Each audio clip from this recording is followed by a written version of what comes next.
Tiga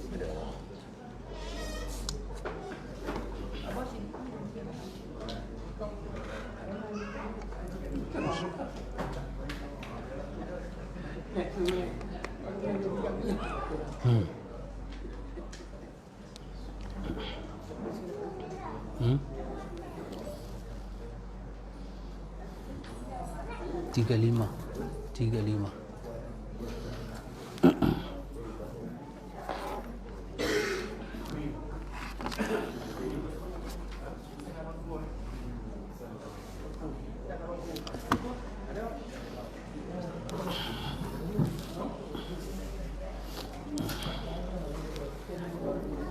Boleh? Ke sini ya.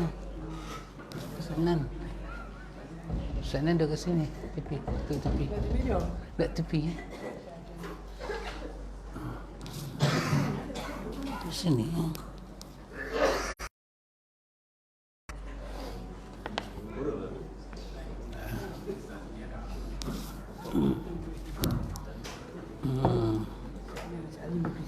Okey. Alhamdulillah.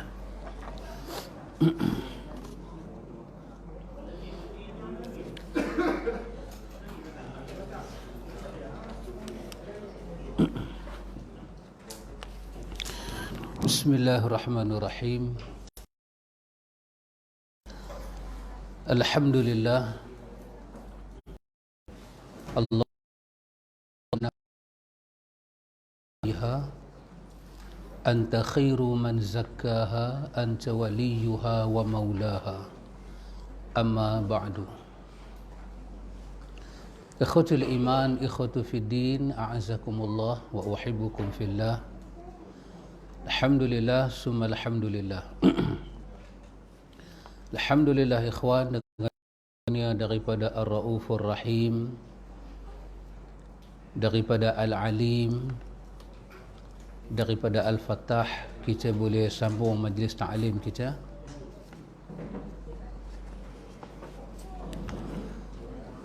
Kita berhenti hari itu ikhwan pada muka surat 35. 36 Pak Mi. Oh. Muka surat 36. Pengertian bid'ah. Ada bantahan tentang apa yang Pak Mi sebut? Tak ada? Ha? Baca lagi sekali pun tak apa. Masuk baca muka surat 35. Ada bantahan apa man? Baca semula, ada bantahan? Cadangan diterima. Okey. Tetapi jangan rompak di tengah jalan. Baik pakcik. Bab yang kedua, kita berhenti pada 14 hari bulan 11, betul tak Mek? 19 bulan 11. Okey. Oh, saya tak ada.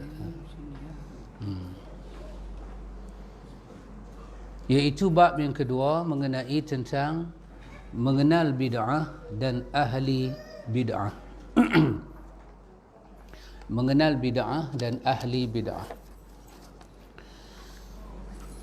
Penulis kita, dia kata kesempurnaan Islam. Dia buka bab yang pertama.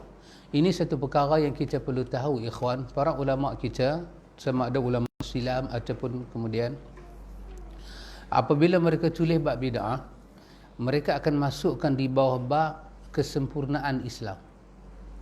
Iaitu Islam tidak memerlukan bid'ah kerana dia telah sempurna. Maka dibahas tajuk itu dulu. Sebelum dibuka bab bid'ah, dibahas bab Islam itu telah sempurna. Agama yang syumul, agama yang kamil. Di antara nikmat terbesar yang dikurniakan kepada umat ini adalah kesempurnaan ajaran Islam. Sebelum Allah mewafatkan Rasulnya Muhammad salawatullah wassalamuhu alaihi, Allah telah menyempurnakan agama ini bagi beliau dan meredainya bagi umat beliau. Pada saat Rasulullah sallallahu alaihi wasallam melaksanakan haji wada', yakni haji perpisahan, iaitu beberapa bulan sebelum beliau wafat. Allah Jalla wa'ala menurunkan ayat yang menegaskan telah sempurnanya agama ini. Firman Allah Ta'ala, Al-yawma akmaltu lakum dinakum wa atmamtu alaikum ni'mati wa raditu lakumul islama dina. Terjemahan dia, pada hari ini telah aku sempurnakan bagimu, pada hari ini telah aku sempurnakan agamamu untukmu, dan telah aku cukupkan nikmatku bagimu, dan telah aku redai Islam sebagai agamamu. Ini daripada surah yang kelima, ayat ketiga. Ibnu Abbas radhiyallahu anhuma menjelaskan bahawa melalui ayat ini Allah memberitahukan kepada Rasulullah dan orang-orang yang beriman bahawa pilar-pilar keimanan mereka telah disempurnakan sehingga tidak memerlukan tambahan apapun. Dengan kata lain, dia telah menurunkan agama ini secara lengkap dan utuh sehingga tidak akan dikurangi sedikit pun selamanya.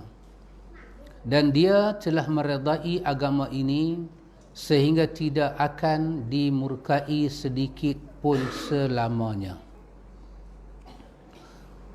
Dulu saya ingat Syekh Maulud dia tambah sikit, dia kata, iaitu Allah Ta'ala telah pun meredai agama ini.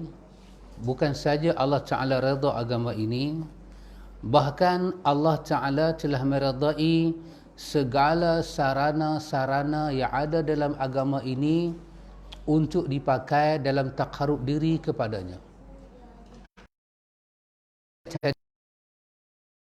Dinakum, Allah telah sempurnakan kepada kamu agama kamu. Di antara benda yang sempurna dalam agama ini adalah perkara tauhid, sehingga tak perlu diimport benda lain masuk ke dalam Islam. Dan kita tahu ibadat itu dia masuk di bawah bumbung tauhid. Iyyaka na'budu wa iyyaka nasta'in. Na'bud dan nasta'in benar-benar berada di bawah bumbung tauhid. Lepas itu kita ada tauhid uluhiyah, kita ada tauhidul ibadah. Jadi Allah Ta'ala telah merahmati agama ini dengan nikmat yang besar. Allah redha, Allah ini seluruh perkara yang diperlukan di dalam perkara ibadat ke Tuhan, kesemuanya Tuhan telah cukupkan dalam agama ini.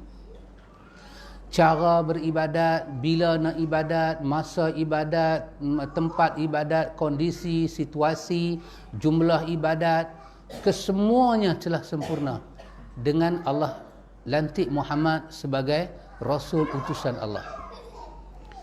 Jadi kita tidak perlu benda lain, dan Allah tidak meredai dah benda lain melainkan ini.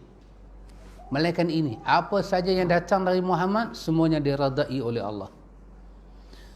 Kata penulis, turunnya ayat ini membuat orang-orang Yahudi iri terhadap kaum muslimin. Tidak heran apabila kemudian muncul kedengkian yang sangat besar dalam hati mereka. Al-Bukhari dan Muslim meriwayatkan bahawa seorang Yahudi datang kepada Umar bin Al-Khattab radhiyallahu an seraya berkata, ada suatu ayat di kitab kalian yang selalu kalian baca, yang kiranya ayat itu diturunkan pada kami bangsa Yahudi, nescaya kami menjadikan hari turunnya sebagai hari raya. Khalifah Umar bin Al-Khattab pun bertanya, ayat apakah itu? Yahudi itu menjawab, ayat pada hari ini telah aku sempurnakan agamamu untukmu, dan telah kucukupkan nikmatku bagimu, dan telah kuredai Islam sebagai agamamu. Ya betul ikhwan. Ayat ini mereka dengki, wadda kathira, wadda kathirun. Besar sangat kedengkian orang Yahudi kepada kita kerana kita mendapat nikmat daripada Tuhan.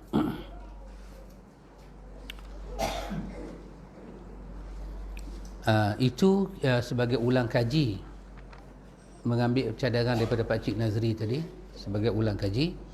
Ini baru mengambil apa yang Pak masuk tajuk kita. Baik, pengertian bid'ah. Ikhwan, saya fikir antum pun tahu pengertian bid'ah itu. Saya hanya nak lalu saja apa yang penulis kita bawa. Pengertian bid'ah. Bila sebut bid'ah, antum mesti ingat dalam kepala. Betul Ustaz Subri? Lawan kepada sunnah. Kalau sunnah dikatakan petunjuk, maka bid'ah itu dia adalah kesesatan. Kesesatan, dalalah. Secara bahasa, bid'ah bermakna sama dengan ikhtira', iaitu sesuatu yang baru dicipta tanpa ada contoh. Tanpa ada contoh sebelumnya. Ini menurut lughatan bahasa, ikhtira'. Ikhtira' bermakna cipta sesuatu. Apabila seseorang menyatakan aku membuat bid'ah, maka artinya aku melakukan satu hal baru, baik ucapan atau perbuatan tanpa contoh sebelumnya. Kita buat sesuatu tanpa kita tiru siapa-siapa, benda tu mai daripada diri kita sendiri, sama ada perkataan, perbuatan atau apa-apa. Maka itu dikatakan bid'ah. Kita keluarkan satu perkataan, yang perkataan tu orang sebelum ni tak pernah pun pakai, kita daripada siapa-siapa. Perkataan tu dari diri kita, dan dia berselisih dengan apa yang telah ada. Maka ini disebut di dalam firman Allah, Badi'us samawati wal ardi. Allah pencipta langit dan bumi. Maksudnya Allah Ta'ala mencipta keduanya tanpa ada contoh sebelumnya. Allah guna perkataan Badi'u. Tuhan menciptakan, Tuhan mengadakan, Tuhan berbuat. Apa samawati wal ardi. Tuhan buat langit, Tuhan buat bumi, tanpa Tuhan mengambil contoh daripada siapa-siapa. Itu dari segi bahasa. Ataupun bada'a.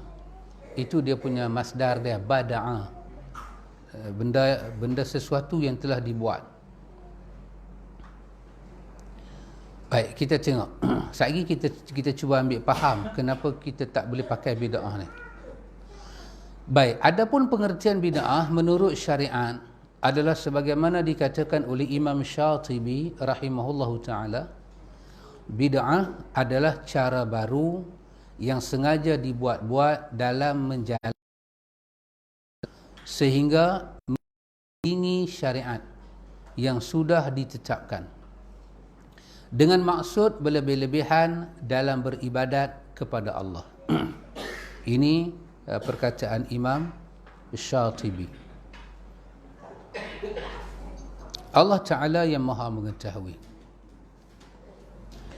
Baik ikhwan, perkataan ta'rif yang diberi oleh Imam Syatibi terhadap bid'ah, dia agak tidak sama dengan ta'rif bid'ah yang dibuat oleh ulama-ulama lain. Kerana ta'rif ni tak sama, maka respon kepada itu, kita nak faham bid'ah apa, dia jadi tak sama kerana ta'rif itu tidak sama. Cuba kita teliti apa yang Imam Syatibi sebut. Dia kata bid'ah ini terutama kawan-kawan yang dia tak faham dengan kita ni. Kita cuba suruh dia teliti apa ta'rif kita pakai. Sekali kita cuba teliti apa ta'rif yang dia pakai. Baik, Imam Syatibi kata bid'ah adalah cara baru yang sengaja dibuat-buat. Dia cara baru yang sengaja dibuat. Dibuat-buat itu dalam apa? Dalam menjalankan agama. Dibuat-buat benda itu untuk apa dia? Ta'abud lillahi subhanahu. Untuk beribadat pada Allah. Dicipta jalan baru untuk dipakai jalan itu beribadat kepada Tuhan. Masa dia dibuat, dia sampai kepada satu level menandingi syariat. Dia bukan syariat, dia benda yang dibuat-buat. hingga dia naik satu label dengan syariat. Kalau ditanya dia syariat kah? Tak, dia bukan syariat. Syariat ni apa dia? Ma syara'a lakum. Apa yang Tuhan syariatkan. Ini bukan syariat, ini adalah perkara yang dia buat, dia reka. Orang ni reka, fulan tu reka, dibuat, kemudian diangkat buatan manusia itu setaraf dengan syariat. Artinya kita ada syariat. Perkara baru ni datang, dia duduk setaraf dengan syariat. Untuk apa dia dibuat? Untuk beribadat pada Tuhan. Yaqsudu biha, tujuan dia dibuat itu, mubalaghah dia apa dia? Ta'abbud lillahi subhanahu. Nak pakai dia dalam beribadat kepada Tuhan. Apa tujuan dia? Kenapa dicipta bid'ah ini? Kenapa nak dipakai bid'ah ini untuk beribadat pada Allah? Dengan maksud berlebih-lebihan dalam ibadat. Yang mana syariat tetap tu dia rasa kurang. Maka ini ta'rif yang diberi oleh Imam Syatibi. Satu bid'ah benda baru. Tadi kita tengok makna bid'ah apa? Buat satu benda tak ambil contoh sebelum. Tak pakai orang tu, tak pakai orang ni. Jadi bila kata bid'ah dalam ibadat, artinya satu orang buat perkara baru, tak ambil contoh Nabi Muhammad. Dia tak ambil Nabi Muhammad sebagai contoh perkataan ke, perbuatan ke apa, dia tak ambil contoh. Dia reka sendiri. Ikhwan, bagi orang yang makan ubat ikut time, doktor kata sehari makan 2 kali, dia makan 2 kali. Doktor kata makan sebelum makan, dia makan sebelum makan. Dia ikut. Maknanya dia orang normal lah makan ubat. Agak-agak dia boleh terima dah bid'ah lagu ni. Ada satu orang lagi makan ubat tak ikut time. Dia boleh terima. Orang makan ubat ikut time tak boleh terima. Kenapa? Kenapa awak nak tandingi syariat? Kenapa awak nak cipta satu benda? Satu cipta, is okay lah kita kata benda cipta. Yang kedua, kenapa awak cipta benda tu nak bersaing dengan syariat? Syara'alakum minad-din ma wasakum bihi. Kami telah syariatkan kepada kamu hal agama Muhammad. Muhammad sendiri tidak mereka apa-apa sampai Tuhan berturun ke dia. Kenapa awak kena reka? Tujuan dia apa? Nak pakai benda tu beribadat. Nak pakai benda dia reka tu beribadat. Dengan tujuan lagi, nak berlebih-lebihan dalam ibadat. Tak ada orang boleh terima ini takrif bid'ah. Karena itu, takrif ini, dengan takrif ini, bid'ah, dia attack satu tempat saja. Bukan merata. Tidak disebut bid'ah, melainkan dalam perkara ibadat sahaja. Kerana itu maksud Imam Syatibi. Kenapa direka-reka? Kerana nak pakai di dalam beribadat pada Tuhan. Maka lain daripada ibadat tak masuk bid'ah. Reta bukan ibadat. Ibadat ni benda-benda yang mahdah. Itu takrif Syatibi. Pihak lagi, dia pakai takrif bid'ah dengan makna tidak begini. Dia guna perkataan kullu syai'in ustuhditha bighairi mithalin sabiq wa tarattaba alaihi mafsadah. Dia guna takrif tu. Iaitu bid'ah ni apa dia? Semua benda yang dia ada-adakan, yang tidak mengambil contoh sebelumnya, yang dengan penciptaan benda itu menimbulkan kerosakan. Itu bid'ah. Dia tidak tumpu pada apa-apa. Kullu syai'in ustuhditha bighairi mithalin sabiq. Semua benda yang benda direka itu tidak mengambil contoh sebelumnya. Apa saja kita reka yang tak ambil contoh sebelumnya. Umat hari ini reka tak ambil contoh umat sebelumnya. Semua tu dipanggil bid'ah. Semua tu dipanggil bid'ah. Dia bukan fokus pada ibadat. Dia kata semua. Maka bila dia kata semua, maka dia akan jadi masalah. Semua benda yang direka setelah tak ambil contoh daripada Muhammad, itu masuk dalam kategori itu. Maka rumah kita, rumah flat, rumah Nabi Muhammad butak flat, rumah jadi bid'ah, banglo jadi bid'ah, baju kita pakai jadi bid'ah, kamera-kamera semua jadi bid'ah. Apa dah? Setiap benda yang direka-reka, yang tak ambil contoh sebelumnya, itu jadi bid'ah. Semua akan jadi bid'ah. Bila dia buat takrif seumum tu, maka dia terpaksa khususkan apa yang dia maksud dengan bid'ah hakiki, apa yang tidak hakiki. Maka dia kena bagilah bid'ah pada 5. Maka bid'ah ada bid'ah wajib, ada bid'ah makruh, ada bid'ah haram, ada bid'ah sunat, ada bid'ah mubah. Dia terpaksa buatlah benda itu. Manakala Imam Syatibi, dia tak payah bahagi dah bid'ah sunat ke wajib, sebab dia attack bid'ah tu setempat. Bid'ah apa dia? Bid'ah dalam ibadat sahaja. Maka tak payah nak kata bid'ah wajib. Mana boleh ada bid'ah wajib? Mana ada bid'ah wajib dalam ibadat? Kalau Ustaz lah dia kata anak mampu, mana ada bid'ah wajib dalam ibadat? Tak ada. Macam mana nak kata? Sebab Imam Syatibi punya ta'rif lebih jami' dan mani'. Lebih menepati maksud dia. Tengok adalah dengan satu sembahyang yang Nabi tak buat. Awak kata dia buat bid'ah. Sedangkan dia sembahyang, tapi dengan sembahyang yang Nabi tak buat. Nabi tak ajak sembahyang tu. Awak kata dia bid'ah. Hak kawan ni pergi kedai kereta beli berabus. Awak tak kata dia bid'ah. Sedangkan berabus pun Nabi tak buat, 2 rakaat tu pun Nabi tak buat. Berabus awak tak attack bid'ah, 2 rakaat awak attack bid'ah. Ya. Kenapa awak tak masukkan berabus dalam bid'ah? Sebab bid'ah itu dalam ibadat.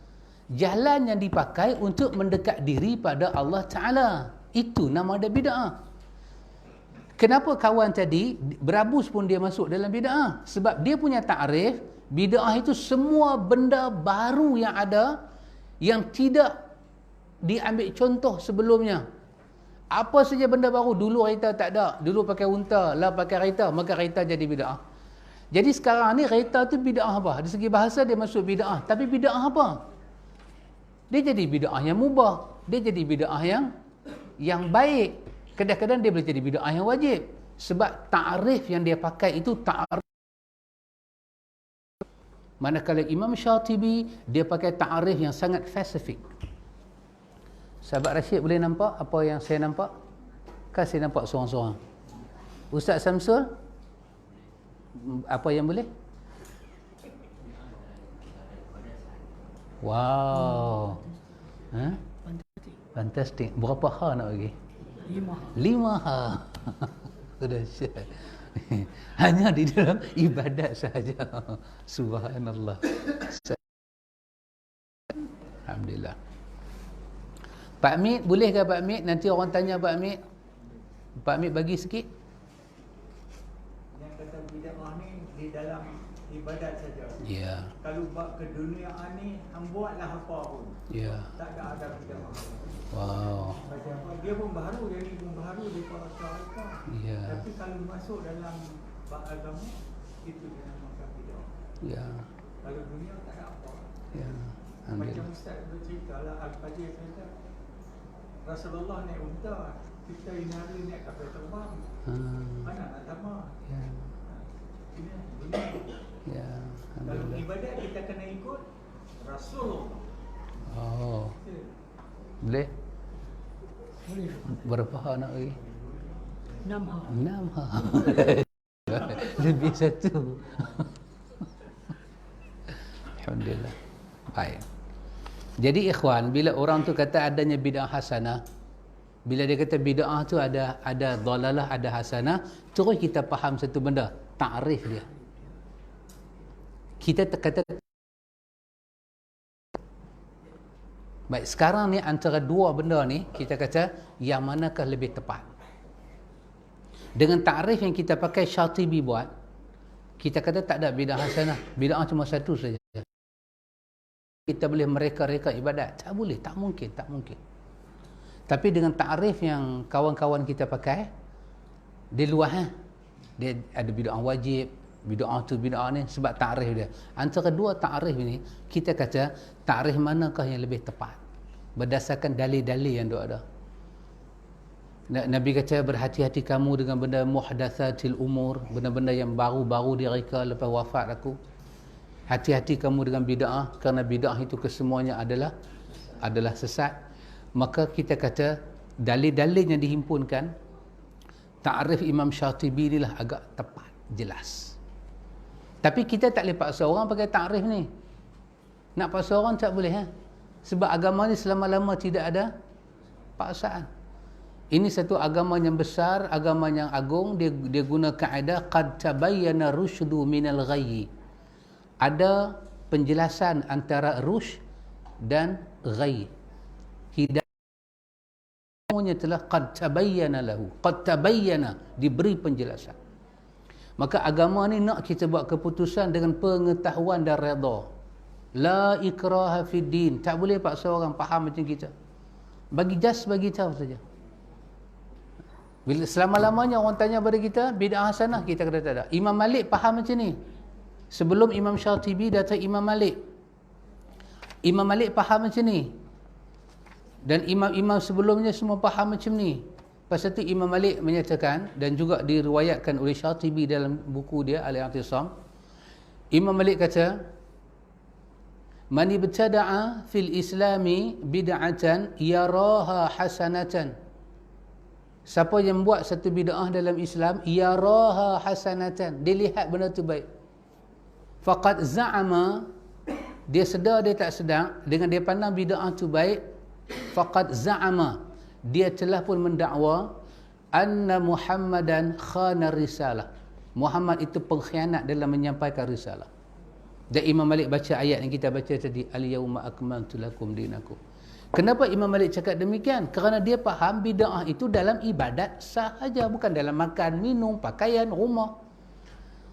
Kenapa kawan-kawan kita suka bagi contoh, oh semayang kau awak kata bid'ah, makan martabak tak kata bid'ah, naik kereta awak tak kata bid'ah. Kenapa dia lontarkan soalan tu pada kita? Kerana ta'rif bid'ah dia pakai itu ta'rif yang luas, terlampau luas, dia tidak spesifikkan. Manakala kita telah spesifikkan. Dan itulah yang ta'rif, itulah yang secara umumnya dipakai oleh para salafus salih sebelum daripada ini. Dan itu lebih tepat. Tak payahlah kita nak bagi bid'ah wajib. Tak payah bagilah, sebab bid'ah ini tempat dia.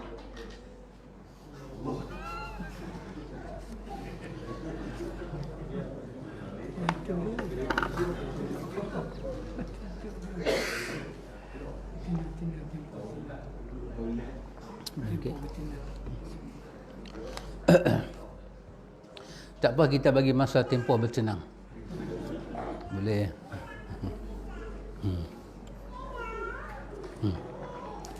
Dulu masa ni, dulu ada satu kawan, dia dengar saya punya ceramah live. Saya tak tahulah, bila dia pasal habaq baru saya tahu. Saya tak perasan sama ada saya rasa di disk. Ada satu perkataan tu saya kata saya rasa bab bid'ah juga. Satu kata saya duk bercakap di disk lah, tapi rakaman lah. Dia rupanya dia duk tengok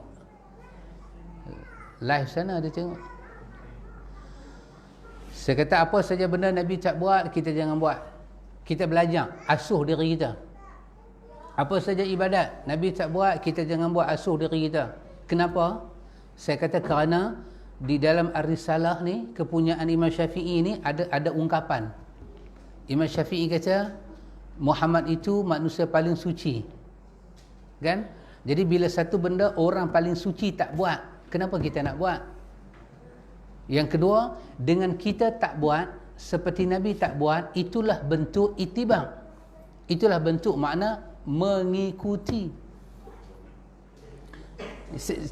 Rasa macam cakap normal aja sahabat Rashid, tak ada gangguan apa kan. Tapi dia yang dengar tu, dia dah baling cawan pergi dinding. Dia baling cawan pergi dinding. Dia marah betul-betul kat saya. Ustaz Nam boleh bayang orang Penang kalau marah dia berkeluar ayat apa?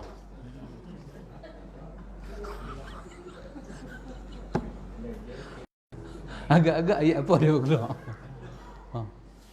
Dia baling cawan ke dinding, Pak Mit. Hanya perkataan tu saja. Tapi yang kawan tadi jatuh tak ada kena mengenal lah. Dia jatuh. Dia jatuh tu nak Ustaz Sobri. Ini pasal tirai baru. Dia baling cawan pitan dinding. Saya tanya dekat kawan yang cerita kat saya kata biar betul. Dia kata biar betul apa? Dia kata dia nyahabat kat aku sendiri, dia baling tan dinding. Aku tak boleh tahan orang duk cakap lagu ni semua, dia kata. Aku duk tunggu bila orang lagu ni nak kena tangkap ya. Aku tak puas hati, anak haram, sungguh anak haram dia kata. Macam member kata saya orang ni. Marah tu cik, marah kata hanya perkataan tu saja. Dia suruh orang asuh semua jadi macam dia. Duk asuh jadi lagu dia. Habis tutup guru ulama-ulama nak boh tak mana. Tambah hari tu pula saya pergi kata orang tua-tua ni boh rumah orang tua-tua. Lagi dia marah.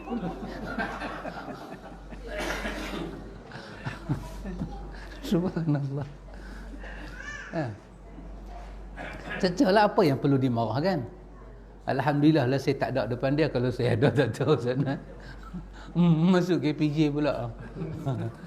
Itu saja ucapan dia.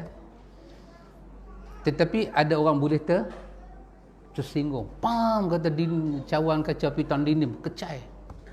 Marah dengan ucapan itu. Marah sangat-sangat. Inilah masalah dia. Bila sekian lama kita diasuh tidak mengenal jalan yang Rasul bawa. Bila diterang balik jalan tu, kita rasa macam kita dicabar. Usaha-usaha dakwah ni dibuat mengembalikan manusia ke jalan itu, tak lain dan tak bukan, tak ada apa-apa. Baik ikhwan, itu pengertian bid'ah menurut bahasa dan itu pengertian bid'ah menurut istilah. Baik. Jadi ikhwan, daripada dua pengertian itu kita buat kepahaman sendiri.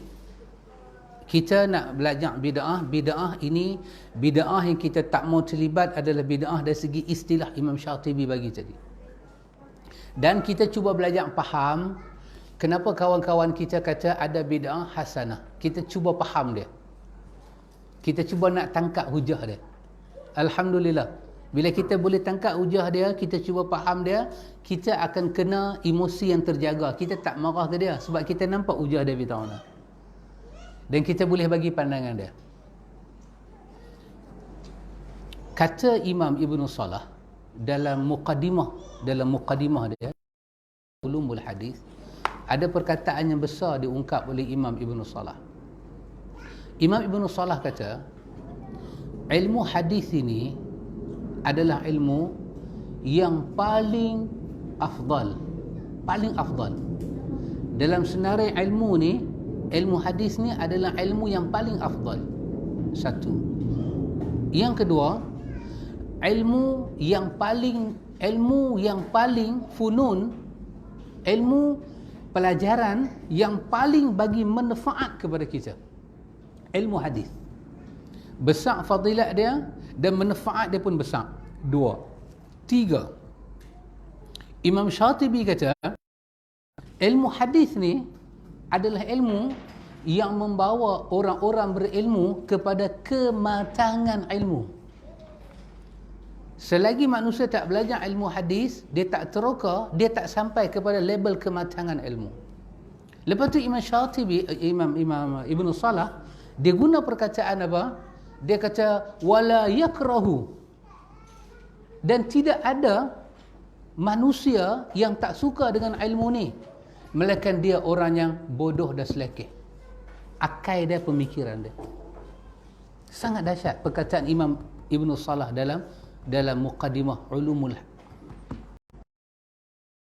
dahsyat.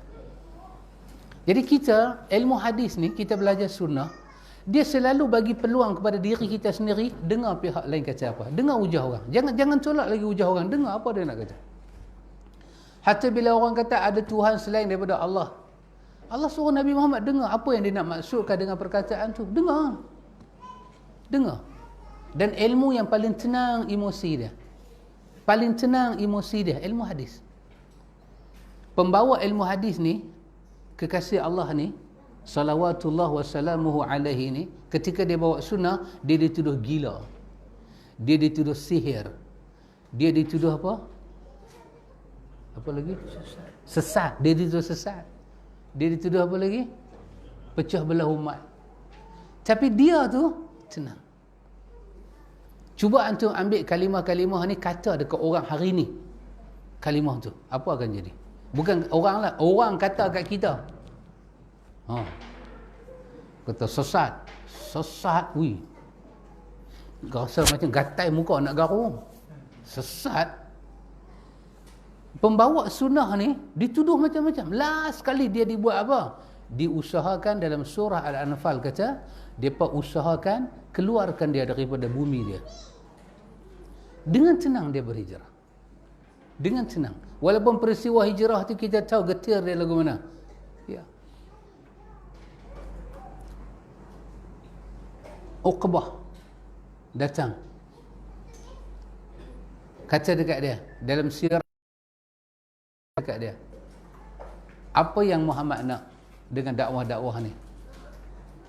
Aturidu Muhammad, aturidu, adakah dengan dakwah-dakwah ni kau berkehendak jadi orang yang syarafan, orang yang mulia? Syarafna laka, kami nobatkan kau jadi orang yang mulia. Adakah dengan dakwah-dakwah ni kau berkehendak nak jadi pemimpin? Malaknaka, kami lantik kau jadi raja. Ataupun dengan usaha ni kau berkehendak Muhammad nak harta, jama'na lak, kami kepada engkau. Ataupun dengan dakwah ni Muhammad, adalah perempuan bangsawan mana kau berkenan, kami cari bagi kau. Dari segi bahasa, saya boleh tengok emosi dalam psiko, ini perkataan yang merendahkan orang. So kalau saya pergi ceramah Ustaz Nan, orang Ustaz main ceramah, berapa duit nak kena bayar kat Ustaz? Wow, soalan dia tu drop tu. Soal dia nak bagi bab lain. Soal bila dia tanya how much we must pay you, wow. Kalau dia tanya orang yang gila duit, oh, the right time to make money. Tapi kalau dia tanya dekat saya dengan Ustaz Nan, jawapan dia, saya kata okey lah, bagilah berapa pun. Dia nanti buat poster ceramah, dia buat, saya tak pergi, padan muka. Dah nak deal lagu tu, saya abang. Tak apa sahabat nak bagi berapa, sahabat bagi. Okey Ustaz. Dia okey Ustaz, janji sahabat bagi sudah. Okey Ustaz, okey. Dia buat poster. Dia buat poster, saya tak mai. Saya tak pergi lah. Tu nanti kena maki lah. Tengok mamak ni pelak betul. Ya. Kenapa saya tidak tak pergi? Kerana saya itu hina saya. Nah, bila dia tanya how much we, terlalu hina. Muhammad, bila orang pergi pada dia, Muhammad, berapa banyak kami kena bayar ke hang supaya hang stop dakwah ni? Muhammad, kuasa macam mana kami kena bagi ke hang supaya hang stop benda ni? Posisi dia tu dihina dengan soalan-soalan tu. Namun dia sebagai pembawa sunnah kekal jalan. Kau nak kata apa kau kata? Inna ajriya ilallah. Balasan aku, pembayaran aku di sisi Allah. Cukuplah. Pasal itu Allah bekalkan para anbiya ni dengan sifat apa? Qana'ah. Ketika doktor yang mati di Syria tu, Dr. Ramadan Al-Buti, dia kupas makna qana'ah tu, melambu air mata dia. Dia kata Tuhan membekalkan para anbiya dengan sifat qana'ah. Kerana qana'ah inilah mereka tidak jatuh cinta dengan dunia. Sedangkan tawaran yang diberikan kepada mereka itu dahsyat untuk meninggalkan dakwah ni. Kalau mereka ambil tawaran tu, katalah mereka tetap akan hilang ikhlas, tak dirahmati. Qana'ah buat mereka hilang tu. Kita alhamdulillah sunnah dia mengajak kita apa? Faham orang. Ini orang datang ke masjid dengan tak tahu adab. Dah lah tak tahu adab, masuk tak semayang, bercakap lebih kurang. Lepas tu pergi fire pula dalam masjid. Pergi ujung tu pergi fire. Tindakan sahabat tarik pedang tu betul lah. Itulah cara mendidik masa itu orang-orang tak beradab. Tetapi Rasul pembawa sunnah ni, dia sangat faham orang tu. Dia kata da'uhu. Biarkan dia. Biar dia. Dia tak tahu apa. Ini satu badui masuk, dia tak tahu apa. Innama bu'ina mu'assirina. Tuhan bangkitkan kamu untuk beri kemudahan, bukan untuk menyusahkan orang. Dia faham kawan tu. So kita sunnah, kita belajar ta'arif sunnah bid'ah. Kita tahu bid'ah tak ada kena mengena dengan makan, dengan minum. Kita tahu, dan bila kawan-kawan kita berhujah, kita tahu hujah dia, kita cuma bagi tahu pada dia, sahabat, ta'arif ini lebih jelas daripada ta'arif itu. Maka kita tak pernah pakai adanya bid'ah hasanah, adanya bid'ah wajib, adanya bid'ah sunat, tidak ada. Bid'ah satu saja, dalalah. Kenapa? Kerana kita hanya melihat bid'ah daripada aspek ibadat kepada Allah Rabbul Alamin sahaja. Titik. Boleh Pak Cik Bari? Alhamdulillah. Kemudian penulis kita ikhwan, dia membuka lagi tajuk macam-macam bid'ah. Dia nak cerita pembahagian bid'ah ni. Dia nak cerita bid'ah ni ada berapa jenis bid'ah. Bukan dia nak nisbah dari segi bid'ah wajib ke haram, tak. Perkataan bid'ah tu kita pecah kepada dua. Satu pergi belah kanan, satu pergi belah kiri. Saya fikir kita baca lain kali lah. Sikit-sikit sudahlah. Kan? Jadi semua nampak satu macam. I know. Tengok tu kita boleh tahu. Kata mamak ni duk kalik. Saya tidak kalik, saya tahu. Kita berhenti cakap tu. Ustaz Nan tambah sikit kesimpulannya, buat sikit. Ambil berkat.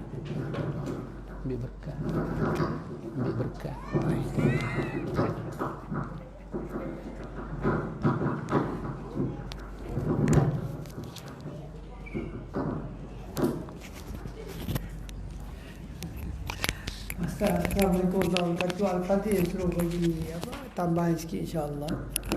Kita dah dengar dengan takrifan yang sangat jelas yang Al-Fatihah beritahu bahawa bid'ah ni hanya dalam agama sahaja dan tidak kena mengena dengan selain daripada agama.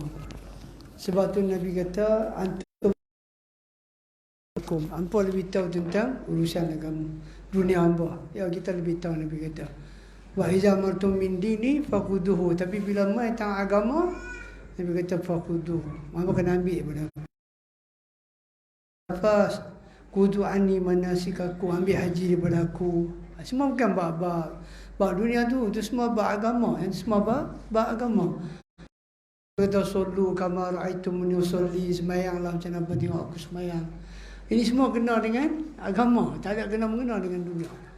Jadi tarifan yang Ustaz beritahu tadi tu sahabat kita punya tarifan, sebab tu dia boleh tak sama dengan kita. Sebab tu depa masih kata ada bid'ah hasanah ni, sebab tu rupanya daripada tarifan yang asing, kefahaman yang lain. Seperti bila kita tengok hadis Imam Abu Dawud kan, Nabi kata lakhinu mautakum la ilaha illallah. Nabi kata ajalah kepada mautakum la ilaha illallah. Dia juga ada kefahaman yang salah juga. Dia kata mautakum tu orang mati. Lepas itu dia talkinkan orang mati. Hadis satu ya, dia bukan ada hadis dua atau tiga. Dia hadis satu ya, hadis Imam Abu Dawud. Lakhinu mautakum la ilaha illallah. Ajarlah kepada mayat-mayat kamu la ilaha illallah. Dia kata mautakum tu orang mati. Kita kata bukan orang mati. Mautakum tu orang hidup. Sebab Quran pun beritahu mautakum tu bukan mati. Dari segi bahasa pun tak kena. Sakratul maut.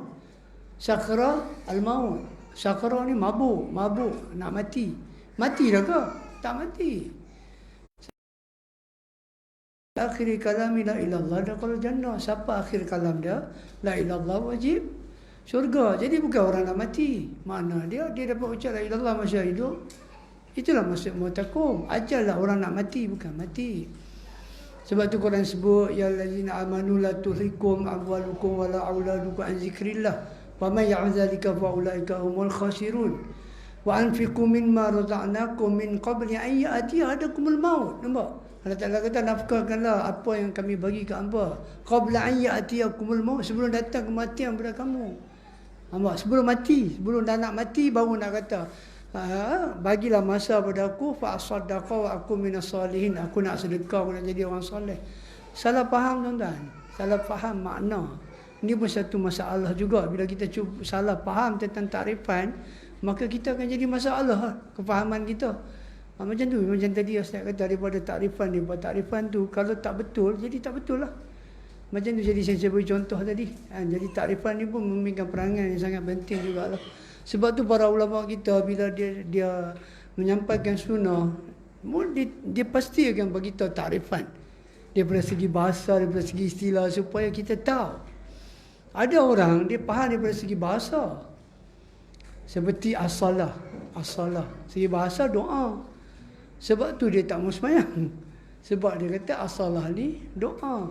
Siapa suruh sembahyang?